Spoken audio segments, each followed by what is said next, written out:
Buenas tardes, nosotros somos el equipo número 8 y les vamos a presentar control endocrino del metabolismo glucémico y lipídico. Dentro de los objetivos que tenemos son describir características morfológicas del páncreas y su función endocrina, analizar características de los islotes de Langerhans y los diferentes tipos celulares con hormonas sintetizadas, examinar estructura de insulina, su síntesis y secreción, analizar el efecto metabólico de insulina y explicar sus mecanismos de control, ilustrar acción de somatostatina y investigar aspectos fisiopatológicos de aumento y disminución de insulina y glucagón. El páncreas comprende dos órganos funcionalmente distintos. Tenemos por una parte al páncreas exócrino, que es el encargado de secretar enzimas digestivas y bicarbonato. Esto por parte de los acinos pancreáticos, rodeando a lo que conocemos como islotes pancreáticos. Por otra parte, tenemos al páncreas endocrino, que este está conformado por los islotes de Langerhans. A pesar de que los islotes de Langerhans ocupan del 1 al 2% de toda la masa pancreática, es indispensable su función en la regulación del metabolismo energético. El resto de la masa, que sería del 98-99%, la constituiría el páncreas exócrino. Los islotes de Langerhans es importante hablar de estos ya que están altamente vascularizados. Una cuestión importante es que la circulación ocurre desde el centro hasta la periferia. El páncreas tiene una inervación simpática como parasimpática. Está bien inervado. En cuanto a las características de estas, pueden ser ovales o inclusive esféricos, y su diámetro sería de 550 a 3000 micras. Al hablar de los islotes, es hablar de los varios tipos de células secretoras. En primer lugar, tenemos las células alfas, que estas constituyen un aproximado de un 25% de todas las células del islote pancreático y son importantes porque secretan la hormona glucagón y ciertas cantidades de proglucagón. Otras células que parecen que pues son las más importantes de los islotes de Langerhans es la célula beta. Esta constituye la mayor población del islote pancreático, con un 55% de toda la masa del islote. Tienen una disposición excéntrica, se localizan en el centro y esta es importante porque libera la hormona insulina. A su vez, al péptido C, la proinsulina, la hormona amilina y se ha encontrado que libera GABA también. Otra célula es la célula delta, que constituye menos del 10%. Estas liberan a la hormona somatostatina. Y también tenemos a la célula epsilon, que es poco descrita en los libros, pero que secreta gelina 3%. Por último está la célula PP, constituyendo el menos del 5% que libera al polipéptido pancreático. Hay tres tipos de comunicación de Langerhans, perdón, que es como de tipo humoral, de forma que pueden influir en la secreción de otras células. En primer lugar, tenemos al glucagón, que es un potente secretador de la insulina y a su vez la insulina inhibe de forma moderada la secreción de glucagón y a la somatostatina como en otros sistemas, y por ejemplo que en el hipotálamo se encarga de inhibir la secreción de ambas hormonas. Hay otra comunicación que es la célula-célula, brindada por uniones estrechas. En general, la comunicación humoral es un ejemplo claro de los tipos de comunicación parácrina. La de tipo neural, que está dada por nuestro sistema nervioso autónomo, que es una estimulación colinérgica que está dada principalmente por las ramas del sistema nervio vago, y esta incrementa la inervación de la insulina. El descubrimiento de la insulina fue muy sorprendente dentro de la fisiología, porque antes de 1922, todos los pacientes que padecían de diabetes tipo 1, la cual se caracteriza por destruir a las células beta pancreáticas, de esta forma no tienen insulina. En 1889, Oscar Minkowski y Joseph Bond encontraron que al extirparle el páncreas a los perros, estos desarrollaban características muy similares a la de los pacientes diabéticos. También tenemos a lo que son Charles Best y Frederick, que demostraron que un extracto acuoso del páncreas era capaz de reducir la glucemia y prolongar la vida de un perro al que habían pancreatomizado. Esto los llevó a que prácticamente de agosto a diciembre en 1921 intentaran el primer ensayo en una persona y en 1922 trataron al primer paciente con insulina. La biosíntesis de la insulina. Pues es importante recalcar que la insulina se sintetiza desde una proinsulina en cuestiones de síntesis celular que abarca desde los procesos del aparato de Golgi, del retículo endoplásmico, y para que deje de ser una proinsulina, este va a perder un péptido que será señal aproximadamente de 25 aminoácidos y es cuando surge la proinsulina. Esta tiene aproximadamente 86 aminoácidos y está principalmente formada por 3 cadenas alfa, una C y una B. La carbopeptidasa es la que se encarga de eliminar el par de aminoácidos. La proinsulina tiene una actividad semejante a la de la insulina, pero es un poco más moderada del total de liberación de insulina. Únicamente el 5% constituye la proinsulina. Después de todos estos procesos proteicos, pues surge la insulina, que es una cadena conectada por puentes disulfuro.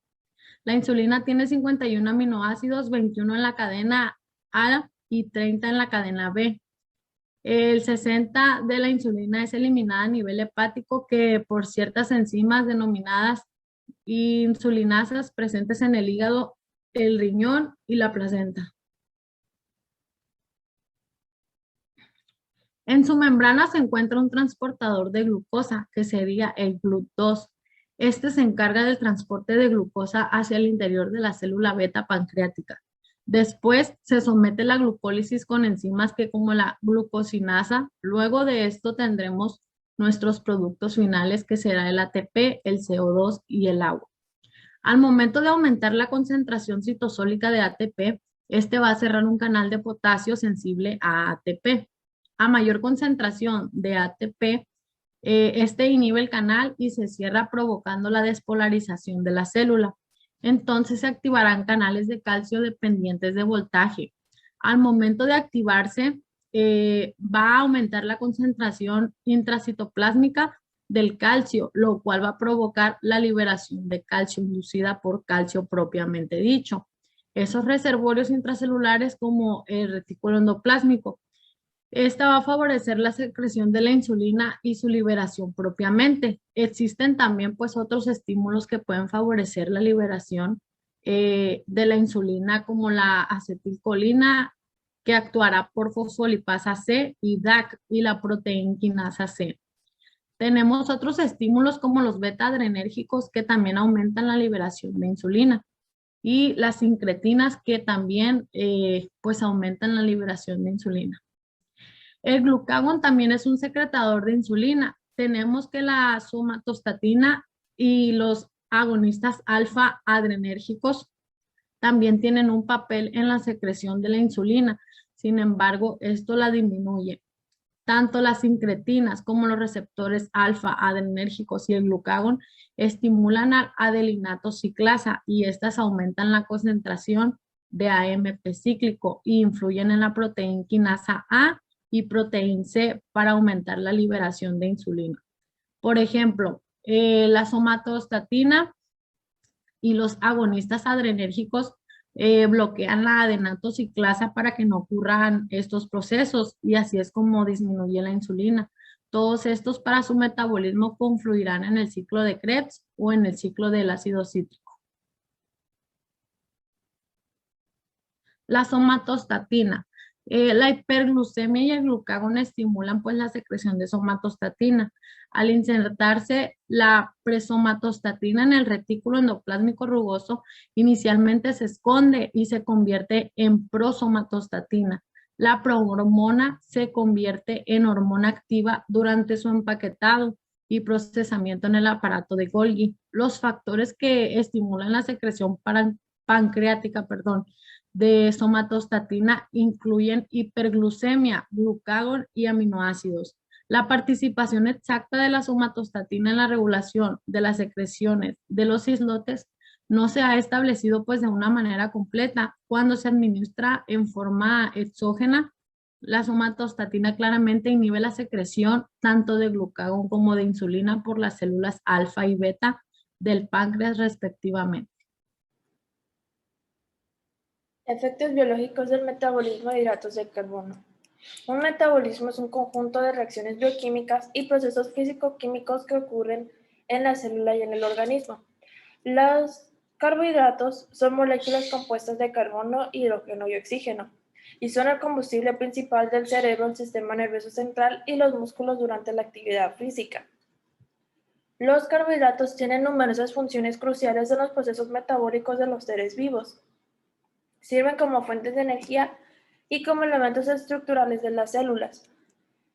Inmediatamente después de comer y de consumir principalmente una comida rica en hidratos de carbono, la glucosa absorbida hacia la sangre induce una secreción rápida de insulina, lo que provoca que la insulina haga una captación rápida, almacenamiento y aprovechamiento de glucosa por todos los tejidos del organismo, pero sobre todo en los músculos, el tejido adiposo y en hígado. Existen distintas rutas o vías metabólicas de los hidratos de carbono. La glucólisis. Esta vía metabólica se encarga de oxidar la glucosa y así obtener energía para la célula. Esta vía se realiza en todas las células del organismo, específicamente se produce en el citosol celular e inicia con la oxidación de la glucosa 6-fosfato y termina convirtiéndola en 2 moléculas de piruvato. La gluconeogénesis es la síntesis de la glucosa a partir de otras moléculas intermediarias del ciclo de Krebs, como son los aminoácidos lactato, piruvato y glicerol. Generalmente, la gluconeogénesis tiene lugar durante la recuperación del ejercicio muscular. La glucogenólisis. Esta se activa en hígado en respuesta a una demanda de glucosa en la sangre. Para ello existen 3 activadores hormonales importantes: el glucagón, epinefrina y el cortisol. Esta ruta consiste en romper moléculas de glucógeno mediante la fosforólisis para producir glucosa 1-fosfato. Después, esta procederá a convertirse en glucosa 6-fosfato. Ciclo del ácido tricarboxílico o ciclo de Krebs. Se lleva a cabo dentro de las mitocondrias y a través de esta se completa la glucólisis aeróbica, ya que al descomponer piruvato genera energía. Asimismo, también participa la oxidación de ácidos grasos y algunos aminoácidos, liberando energía en forma utilizable, ATP. El acetil-CoA puede formarse a partir de los carbohidratos, grasas y proteínas. Es el punto de comienzo para la síntesis de la grasa, esteroides y cuerpos cetónicos. Esa oxidación se da dentro del ácido tricarboxílico y proporciona energía para el organismo. El acetil-CoA se encuentra principalmente en la matriz mitocondrial. Para la elaboración de energía, contamos con la ruta de la glucólisis. La glucólisis, como sabemos, se encarga de oxidar la glucosa con la finalidad de obtener energía para la célula. Para ello también participan otras vías intermedias, como lo es la vía de las pentosas. La vía de las pentosas es indispensable para generar un poder reductor en forma de NAD fosforilado, el cual, además de su uso en la biosíntesis reductiva, es responsable del mantenimiento de un medio reductor dentro de la célula. También utiliza la glucosa para generar ribosa, que es indispensable para la biosíntesis de los nucleótidos, como lo es el ATP y, por supuesto, los ácidos nucleicos DNA y RNA. También produce eritrosa 4-fosfato, que esta se necesita para la síntesis de aminoácidos aromáticos. Y por último, el almacenamiento de energía, utilizamos la ruta de la glucogénesis. Esta ruta ocurre al haber un exceso de glucosa, lo cual se activa por la insulina. Esta se da principalmente en hígado y en menor medida en músculo, lo cual se encarga de unir glucosas para así formar glucógeno. Y el glucógeno, como sabemos, es una molécula de almacén. Cuando nuestro organismo digiere, absorbe y metaboliza los carbohidratos, estos se transforman en glucosa, que es transportada por el torrente sanguíneo hasta llegar a los tejidos como músculo esquelético y cardíaco, tejido adiposo, entre otros, cuyo transporte en el interior de la célula se encarga de generar energía, así facilitado por la hormona insulina. Hígado. Como sabemos, existen 500 funciones específicas que se realizan en el hígado, además de regular la homeostasis calórica y el metabolismo proteico. El hígado desempeña una función importante en el metabolismo de hormonas, vitaminas y xenobióticos, en almacenamiento de metales y vitaminas y, por supuesto, en la respuesta inmunitaria.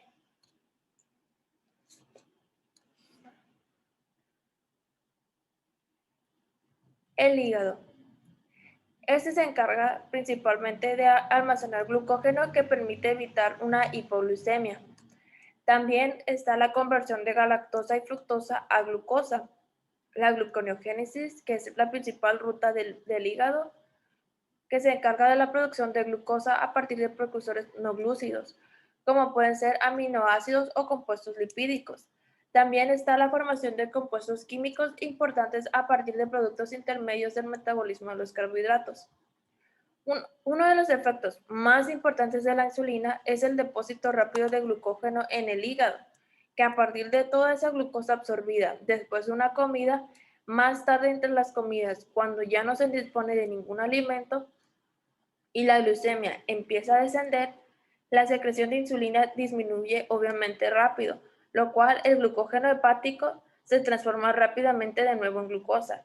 Asimismo, se libera otra vez en la sangre para evitar que la glucemia descienda demasiado rápido.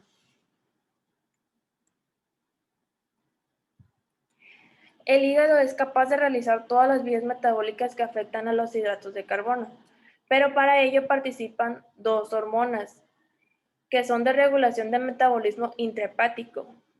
En particular es la insulina y el glucagón. Como sabemos, la glicólisis es activada por insulina, pero en cambio la gluconeogénesis es activada por glucagón.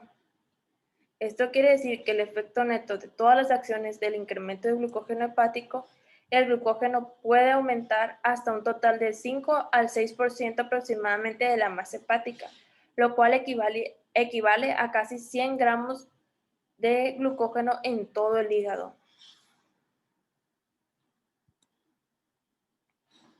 Pero por supuesto, existen mecanismos que facilitan la captación de la insulina y el depósito de glucosa en el hígado. Para esto se comprenden varias etapas. Una de ellas es la insulina inactiva de la fosforilasa hepática. Esta enzima principalmente se encarga de degradar el glucógeno a glucosa. Número 2. La insulina aumenta la captación de la glucosa sanguínea por el hepatocito mediante el incremento de la actividad de la enzima glucosinasa, lo cual la glucosa, una vez ya fosforilada, queda atrapada de forma transitoria dentro del hepatocito, por lo que la glucosa fosforilada no puede difundir de nuevo fuera de la membrana celular.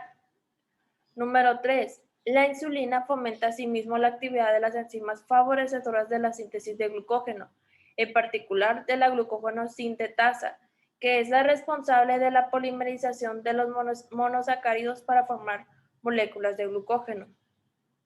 Pero para ello, el hígado también libera glucosa entre las comidas.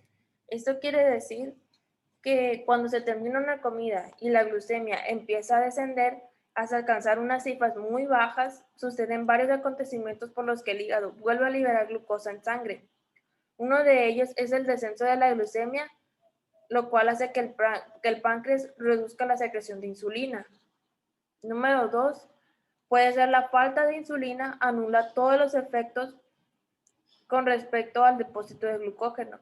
En particular, puede interrumpir la nueva síntesis de glucógeno, como también evita la captación de moléculas de glucosa sanguínea por el hígado. Número 3. La falta de insulina puede activar la enzima fosforilasa, que ésta se encarga de degradar el glucógeno a glucosa fosfato.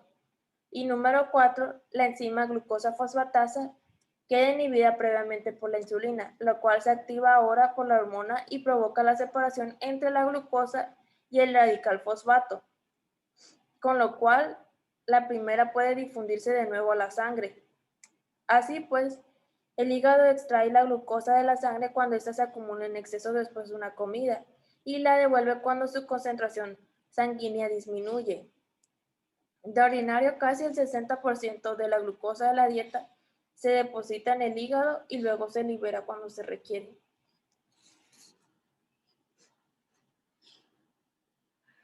Músculo. Como sabemos, los músculos contienen las regulaciones necesarias para la síntesis de la glucosa y para ello la regulación de enzimas metabólicas en el cual el músculo ocurre como una respuesta a cambio de demanda de ATP, la cual queda disponibilidad de sustratos en respuesta de la estimulación hormonal y neuronal. Durante gran parte del día, la energía que se utiliza por el tejido muscular no depende de la glucosa, sino de los ácidos grasos. Y la razón principal de esta dependencia de los ácidos grasos es que la membrana muscular en reposo es muy poco permeable a la glucosa, salvo a que la fibra muscular reciba un estímulo de insulina, pero la cantidad de insulina secretada entre las comidas es demasiado escasa para propiciar una entrada importante de glucosa dentro de las células musculares. Pero para ello existen dos situaciones en las que el músculo consume mucha glucosa. Una de ellas es el ejercicio moderado e intenso. Para esto, la utilización de la glucosa no se necesitan grandes cantidades de insulina, lo cual la contracción del músculo aumenta con la translocación del transportador de glucosa 4, o como también lo conocemos como GLUT4. Este genera los depósitos intracelulares a la membrana celular, lo que a su vez facilita la difusión de la glucosa en la célula. Y el segundo estado en el que el músculo consume mucha glucosa son las horas siguientes a la comida.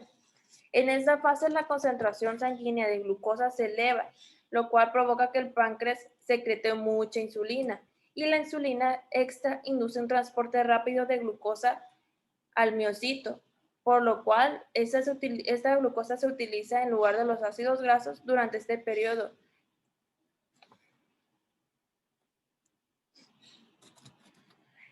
El músculo esquelético juega un rol central en la regulación del metabolismo de glucosa en todo el cuerpo.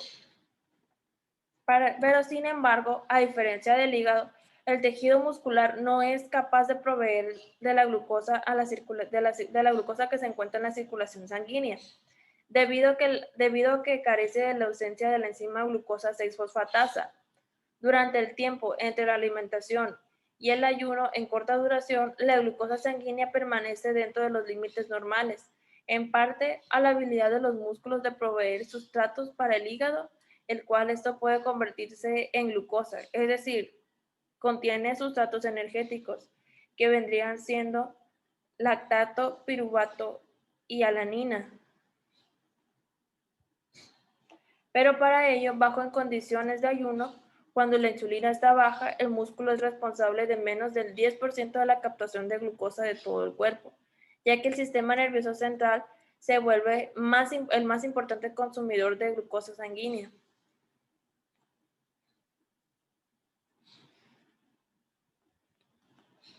Y por último, el ciclo de Cori es un ciclo metabólico que consiste en la circulación cíclica de la glucosa y el lactato entre el músculo y el hígado. La glucosa es un combustible importante para la mayoría de los organismos. Esta vía de oxidación de la glucosa se le denomina glicólisis, como la mencionamos ya anteriormente, que es la principal ruta para generar energía en la célula. Sin embargo, el músculo, si no se ejercita después de una comida, pero la glucosa se transporta en abundancia en su interior, La mayor parte de ella se depositará como glucógeno muscular y no se empleará como sustrato energético, hasta un límite dentro del 2 al 3% de su concentración. Esto quiere decir que el glucógeno se aprovechará más tarde para fines energéticos. El glucógeno es útil, especialmente para los periodos cortos de utilización intensa de energía por el músculo, o incluso para los instantes de máxima energía anaerobia, es decir, en los escasos minutos de degradación glucolítica del glucógeno a ácido láctico, que suceden incluso en ausencia de oxígeno. Como sabemos, el lactato se forma por la actividad muscular que se recicla de glucosa en el hígado, pero por su parte, el hígado asume parte de la carga metabólica del músculo activo, ya que sintetiza glucosa de nuevo a partir del lactato por la ruta gluconeogénica. Estas dos vías metabólicas permiten el acoplamiento de la función de ambos tejidos, es decir, lo que se le conoce como ciclo de Cori.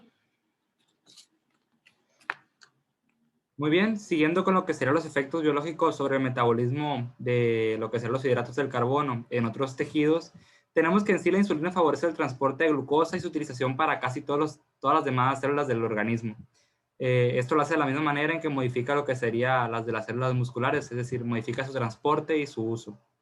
Sin embargo, hay unas células las cuales se podría decir que no siguen este patrón a diferencia de las otras. Estamos hablando de lo que serían las células encefálicas.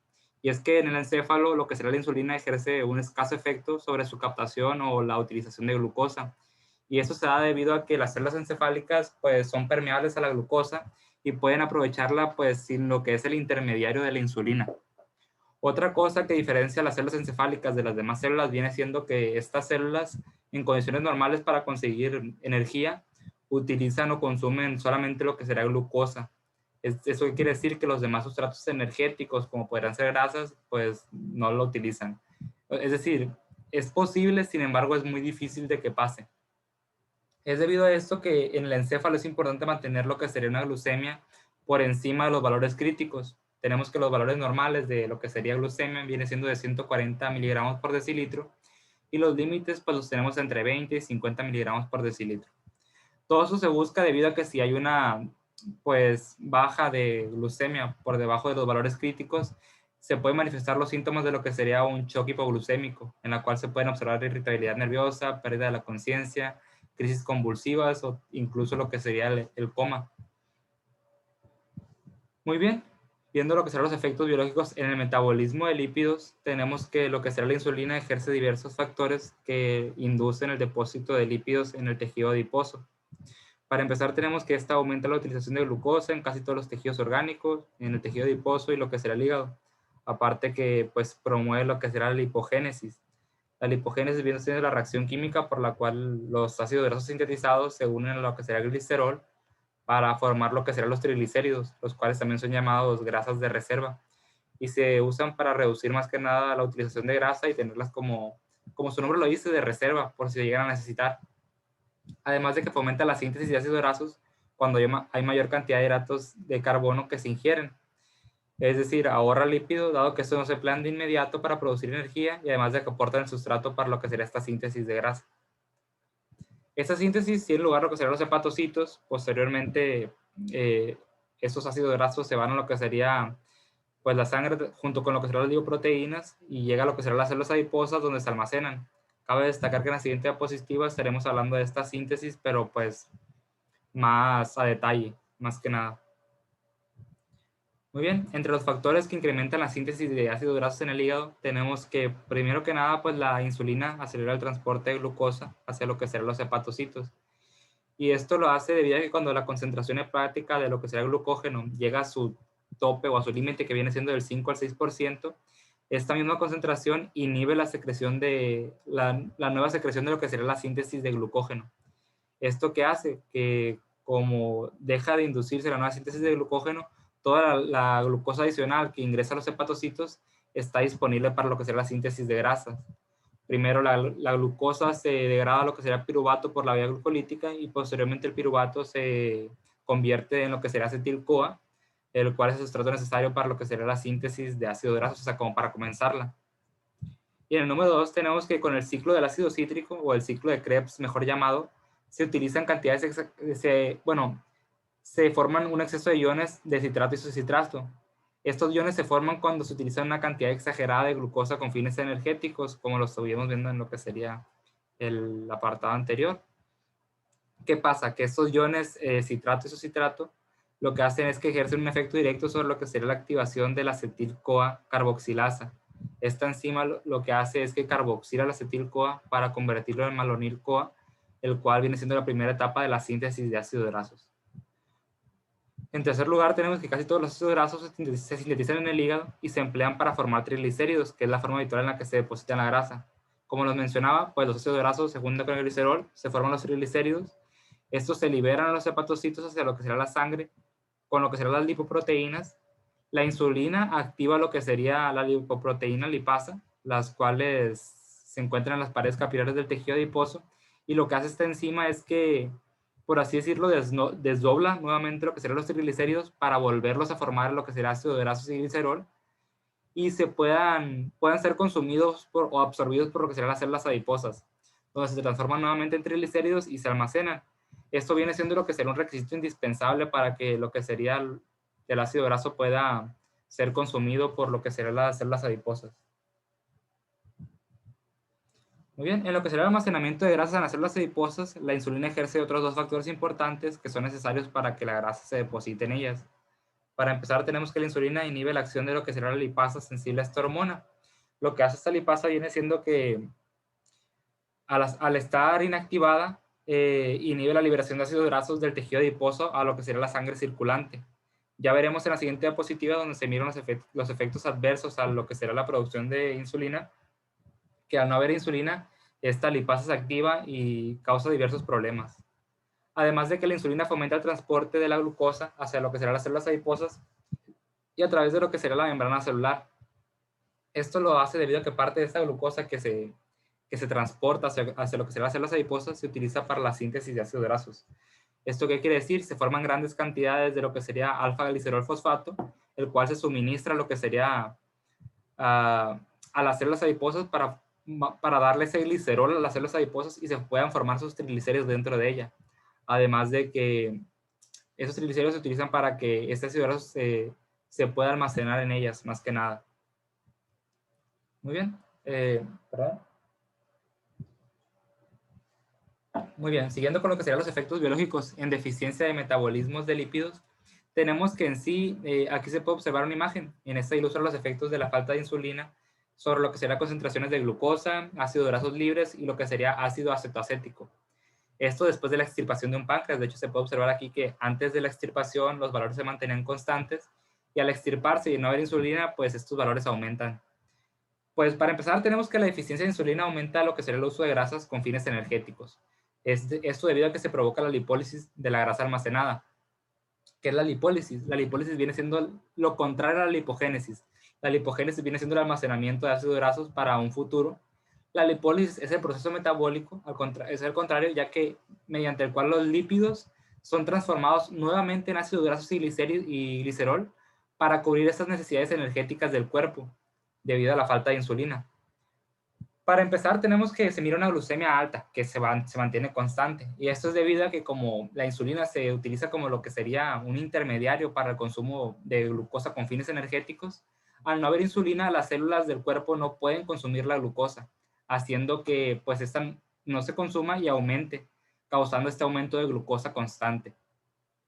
En lo que sean los ácidos grasos libres, tenemos que es uno de los efectos invertidos, como lo mencionaba, la enzima lipasa, la cual es sensible a la insulina. Al no haber insulina, tienen lo que sería una activación en la cual hidroliza los triglicéridos almacenados y se liberan enormes cantidades de lo que sería ácidos grasos y glicerol en lo que sería la sangre circulante. Este exceso, junto con lo que sería la falta de insulina, favorece lo que sería la conversión hepática de ácidos grasos hacia lo que sea fosfolípidos y colesterol, los cuales son productos de lo que sería el metabolismo lipídico. Estos dos, junto con lo que sea el exceso de triglicéridos que se liberan a la sangre, junto con lo que serán las lipoproteínas que también aumentan, lo que hacen es que la concentración total de lípidos en lo que será el cuerpo se aumente exageradamente, pasando de valores del 0,6% a valores numéricos muchísimo más altos. Cabe destacar que este aumento de lípidos en sangre puede ser muy perjudicial, ya que lo que puede hacer es que puede acelerar el desarrollo de enfermedades, sobre todo el colesterol, como podría ser el desarrollo de la aterosclerosis, ya que la formación de ateromas podría ser muchísimo más sencilla debido a la cantidad de ácidos grasos que se encuentra en lo que sería la sangre circulante, haciendo que este ateroma pues, pueda pasar a aterosclerosis, posteriormente tener problemas muchísimo más graves, como podría ser un infarto agudo de miocardio, lo que sería pues choques cerebrales o igual lo que sería la muerte. Pues bien, por último tenemos lo que sería el ácido acetoacético. Lo que sucede en este ácido acetoacético viene siendo que debido a esta falta de insulina se genera una síntesis exagerada de este ácido en los hepatocitos. Como no hay insulina y como hay una gran cantidad de ácido graso, se produce, se activa lo que se llama el mecanismo de carnitina. Este mecanismo transporta los ácidos grasos hacia lo que serán las mitocondrias, donde estas producen la oxidación beta de estos ácidos grasos y crean cantidades exageradas de acetil-CoA. Ese acetil-CoA se condensa para formar ácido acetoacético que pasa a la sangre circulante. Posteriormente, este ácido acetoacético penetra las células periféricas, donde se convierte nuevamente en acetil-CoA y se utiliza con fines energéticos, y esto pasa de la manera habitual. Sin embargo, como no hay insulina y esto está pasando constantemente, llega un momento en el que el hígado libera tal cantidad de ácido acetoacético que los tejidos ya no pueden metabolizarlo. ¿Y esto qué sucede? Como va aumentando lo que sería este ácido acetoacético en sangre, puede causar lo que sería una acidosis orgánica, en la cual se puede observar lo que será la hipovolemia, que viene siendo la disminución total de sangre, hipoxia, que viene siendo la deficiencia de oxígeno, o una sepsis, que viene siendo como el ataque del mismo organismo debido a esta acidosis que se encuentra en él. Cabe destacar que también parte de lo que será este ácido acetoacético se convierte en ácido beta-hidroxibutírico y acetona, los cuales se nombran también como cuerpos cetónicos, que también su exceso en el cuerpo podrá producir lo que será la cetosis. En sí, lo que causa esto viene siendo que causa dolores de cabeza, mareos, estado anémico y lo que sea pérdida de masa muscular. Y esto se hace principalmente que como el cuerpo no logra consumir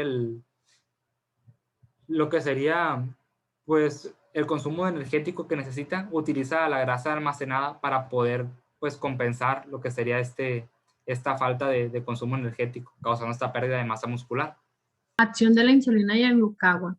La insulina se secreta en estado alimentado y se denomina hormona de la abundancia de nutrimentos, pues por contraste, pues el glucagón se secreta en respuesta a un déficit total del aporte de nutrimentos. La insulina está constituida por un par de complejos de subunidades alfa y beta, mantenidos juntos por enlaces disulfuro. Las subunidades alfa son extracelulares y contienen varios sitios de unión de insulina. Las subunidades beta se distribuyen en la membrana plasmática y actúan acoplando el suceso extracelular de unión de insulina a sus acciones intracelulares. La insulina se une a las subunidades alfa del exterior de la célula, pero debido a su unión con las subunidades beta, las porciones de estas últimas que se introducen en el interior de la célula se autofosforilan.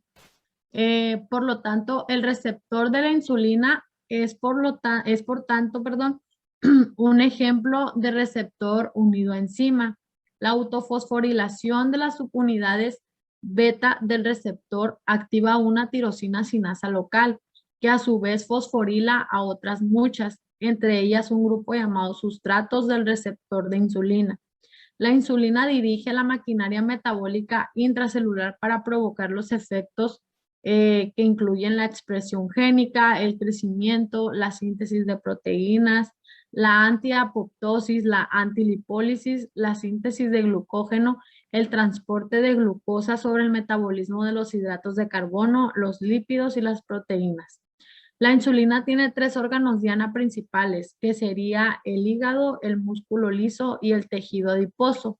La insulina tiene 2 funciones principales, la reducción de la degradación y la reutilización del glucógeno, o sea, inhibición de la glucogenólisis, y en contraparte aumenta la formación de glucógeno a partir de glucosa plasmática.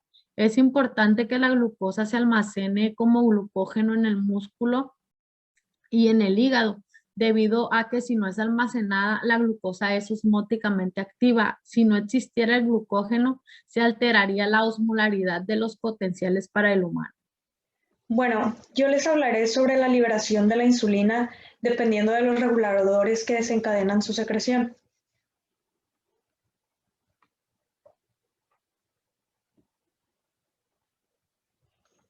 La síntesis y secreción de la insulina se estimulan cuando los islotes se exponen a glucosa. El metabolismo por las células beta desencadena este suceso. Minutos después de un aumento en la glucosa plasmática, la velocidad de la síntesis de la insulina aumenta de 5 a 10 veces. En lo molecular se observa una mayor eficacia en el inicio de la traducción del ARN de proinsulina en las células beta. El gen de la insulina se localiza en el brazo corto del cromosoma 11 y el producto del gen es un péptido de 110 aminoácidos conocido como preproinsulina, con una cadena beta, una cadena alfa y el péptido conector entre estos dos. En el proceso de conversión de proinsulina a insulina, dos pares de aminoácidos básicos se escinden de la molécula de proinsulina con la formación de insulina y péptido C. Es de importancia clínica que la insulina y el péptido C se secreten juntos en cantidades equivalentes. Siguiente. Se han observado aumentos en la secreción de insulina dependiendo de la dosis después de cargas bucales e intravenosas de glucosa. La respuesta secretora de insulina es mayor después de la administración bucal de glucosa, como lo podemos ver en la imagen de la derecha, en las gráficas, que de la intravenosa, y esta respuesta es conocida como efecto de incretina. Al aumentar las concentraciones de glucosa, las células beta secretan sus reservas de insulina presintetizada. Después de esta fase aguda, empiezan a secretar insulina de recién síntesis en la fase crónica, que dura tanto como sea la administración de glucosa. En estudios in vitro se ha identificado una tercera etapa que comienza de 1.5 a 3 horas después de la exposición de la glucosa y se caracteriza por la declinación espontánea de 15 a 25% en la cantidad durante la secreción máxima. Hay varios pasos de la secreción estimulada por glucosa. Primero debemos saber que la glucosa ingresa a la célula mediante el transportador GLUT2, que medía la difusión facilitada de la glucosa al interior de la célula, como podemos ver en la imagen de la derecha. Ese es el primer paso. Después, en el citosol, la glucosa se convierte en piruvato mediante una serie de procesos enzimáticos. El primero, que es la fosforilación de la glucosa en glucosa 6-fosfato, como podemos ver en la imagen, por la enzima glucosinasa. El ATP se sintetiza durante este proceso e incluso se produce durante la oxidación subsiguiente de piruvato dentro de la mitocondria. El aumento de ATP es una señal clave que inicia la secreción de insulina y el aumento de este inhibe a un canal de potasio sensible al ATP. Siguiente. El bloqueo de este canal induce la despolarización que activa los canales de calcio regulado por voltaje. El ingreso de calcio ayuda a que se induzca la secreción de más calcio y el aumento de este calcio citosólico es el principal impulso para la exocitosis, proceso por el cual los gránulos secretores que contienen insulina se fusionan en la membrana citoplasmática, como podemos ver en la imagen, y llevar a la secreción de la hormona hacia la circulación. Sí. Además de la glucosa, varios otros factores como aminoácidos, hormonas y comunicación neural sirven como reguladores importantes en la secreción de la insulina. Entre los aminoácidos, la leucina, arginina y lisina son reguladores de esta liberación. Los efectos de la arginina y la lisina sobre las células beta son más potentes. Los aminoácidos parecen desencadenar la secreción de ATP generada por su metabolismo. Muchas hormonas peptídicas gastrointestinales incluyen todo el péptido insulinotrópico dependiente de glucosa, colecistocinina y el péptido 1 similar a glucagón, facilitan la secreción de insulina desde las células beta después de una comida. Estas hormonas se liberan desde células del intestino delgado, desde una comida, y transcurre en sangre para alcanzar a las células beta, donde actúan a través de segundos mensajeros para incrementar la sensibilidad de la glucosa, y sus efectos son evidentes solo en presencia de hiperglucemia. Otras hormonas peptídicas intestinales, incluidas secretina y gastrina, la de crecimiento, glucocorticoides, prolactina y el lactógeno placentario, y los esteroides sexuales son estimulantes sobre la secreción de insulina. En esta tabla podemos ver los estimulantes que desencadenan la secreción de insulina que ya habíamos mencionado, y sus principales inhibidores, que son la somatostatina, norepinefrina y epinefrina.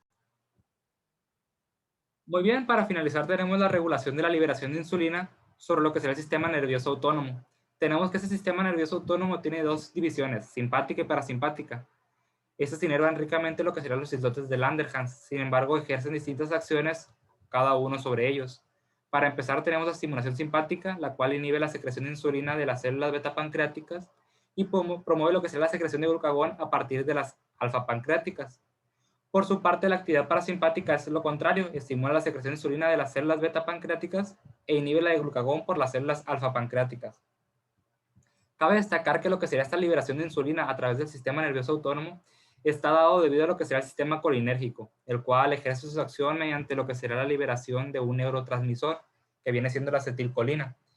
Esta acetilcolina ejerce su acción en lo que serían los receptores muscarínicos, que forman parte de lo que serían los receptores acoplados a proteínas G, los cuales producen su efecto a través de varios sistemas de traducción de señales a células efectoras. Hay 5 tipos de receptores muscarínicos colinérgicos, que vienen siendo del M1 al M5. Aunque se ha determinado que lo que sería el receptor M3 muscarínico es el principal receptor de acetilcolina, responsable de potencializar lo que será la liberación de insulina dependiente de glucosa en las células beta pancreáticas. Siguiente, por favor. Aquí tenemos esta imagen. En esta imagen se puede observar la vía de amplificación de la acetilcolina sobre las células pancreáticas. Para empezar, observamos en lo que sería la parte izquierda, la vía iniciadora, que viene siendo donde se observa la glucosa y lo que serían los glucotransportadores. Y en lo que sería la derecha se puede observar lo que sería el glucagón, el péptido similar al glucagón 1, entre otros, como el GIP y el PACAP. El PACAP viene siendo el polipéptido activador de la adenilato ciclasa de la pituitaria. Lo que se puede observar aquí viene siendo que los receptores acoplados a proteínas G se activan por lo que sería la acción de la acetilcolina. Esta produce lo que sería una conversión de ATP a AMP cíclico.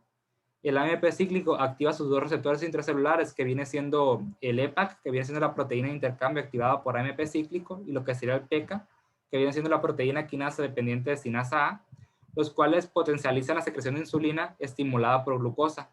Mientras sucede esto, la glucosa entra a través de lo que serían los glucotransportadores, donde produce lo que sería una movilización de calcio desde las reservas intracelulares del retículo endoplasmático. Lo que sucede viene siendo que esta movilización de lo que sería el calcio, junto con lo que sería esta potencialización de la secreción de insulina, dan como resultado lo que sería una exocitosis de insulina generada por lo que sería la vía de amplificación, y es así como se libera la insulina. Siguiente. Pues bien, como conclusión tenemos que el páncreas es el órgano esencial para lo que sería el control de la glucemia, haciendo posible el mantenimiento prácticamente constante de lo que sería la concentración de glucosa en sangre. Esa función clave la desempeña a través de lo que serían las modificaciones en relación de concentraciones plasmáticas de dos hormonas, lo que será la insulina y el glucagón, que el propio órgano biosintetiza y secreta. La primera de las hormonas citadas reduce lo que será la glucemia y estimula los procesos anabólicos, síntesis de lípidos, glucogenosíntesis y síntesis de proteínas, mientras que lo que sería la segunda, lo que sería el glucagón, motiva el aumento de la concentración de glucosa en el plasma y estimula la glucogenólisis en el hígado, la lipólisis en el tejido adiposo y la degradación de lo que son las proteínas en el músculo esquelético. Por nuestra parte sería todo. Gracias. Aquí se puede observar lo que será la bibliografía. La bibliografía más que nada la sacamos del Roades y de lo que sería el Guyton. Sin embargo, vienen algunos otros artículos para complementar lo que sería esta información. Muchísimas gracias.